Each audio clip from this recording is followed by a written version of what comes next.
வணக்கம். இது வரைக்கும் நம்ம சேனலை சப்ஸ்கிரைப் பண்ணலன்னா பண்ணி வச்சுக்கோங்கம்மா.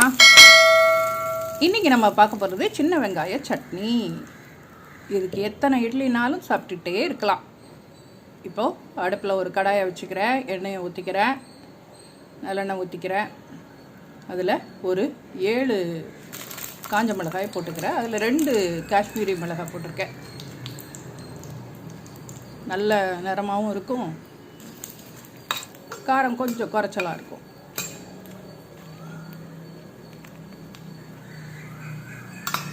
மிளகாய் கொஞ்சம் உப்பலாக வரணும், அந்த அளவுக்கு வறுத்து எடுத்துக்கலாம்.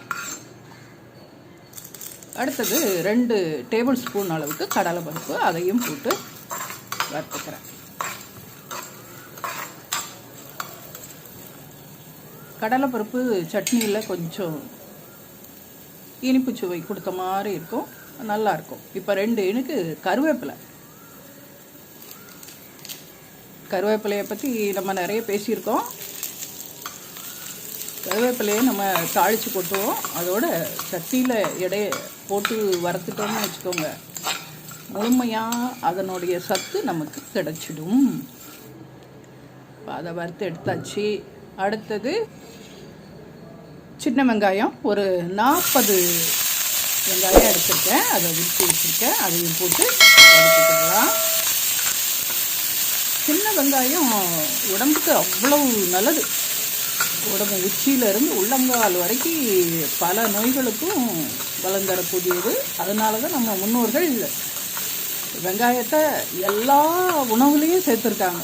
எதை செஞ்சாலும் வெங்காயம் போடாமல் நம்ம செய்ய முடியாத அளவுக்கு எல்லா உணவுலேயுமே தமிழர்கள் வெங்காயத்தை பயன்படுத்துகிறோம். அதோட 2 தக்காளி, அந்த தக்காளியை சேர்த்துக்கிறேன். நல்லா வதக்கிடணும். தக்காளியோட தோல் வெளியில் வர்ற அளவுக்கு நம்ம வதக்கிடணும். தக்காளிக்கு பதிலாக புளி கூட சேர்த்துக்கலாம். அது வதங்கிக்கிட்டு இருக்கட்டும். நான் ஒரு திருக்குறள் சொல்லலாமா?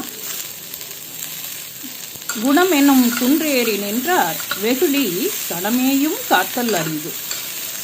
மலை போன்ற நல்ல குணம் உடையவர்கள், மலை போன்ற நல்ல குணம் உடையவர்கள். இப்போ 2 பூண்டை போட்டுக்கலாம், கட்டி வச்சுருக்கேன், அதை போட்டுக்கிறேன்.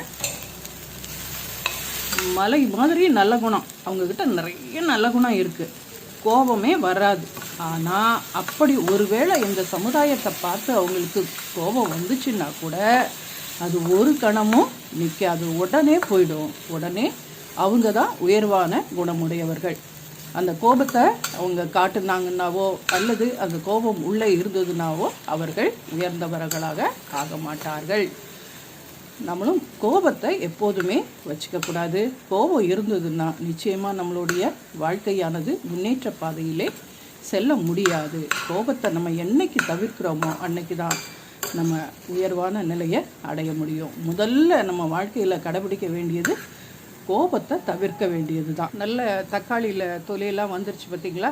இது போதுமானது. நம்ம வறுத்து வச்சுருக்கிற கடலைப்பருப்பு, மிளகாய், கருவேப்பிலை இதை அரைச்சிட்டு வந்துடலாம் 1-2. அதுக்கப்புறம் இதை சேர்த்துக்கலாம். இப்போ அரைச்சிட்டு வந்தாச்சு. இப்போ வெங்காயம், தக்காளி, பூண்டு வதக்கி வச்சுருக்கோம்ல, அதையும் சேர்த்து அரைச்சிடலாம். இப்போ அரைச்சிட்டு வந்துட்டேன். சட்னி தயாராகிடுச்சு. இனி இட்லி தான் தயாராகணும். சாப்பிட்றலாமா? அப்பா, சுவையோ சுவை. சின்ன வெங்காய சட்னியை சாப்பிட்டா அவ்வளோ நல்லது, உடம்புக்கும் நல்லது, நாவுக்கும் ருசியானது. இப்போது தாளித்து எடுத்துடலாம்.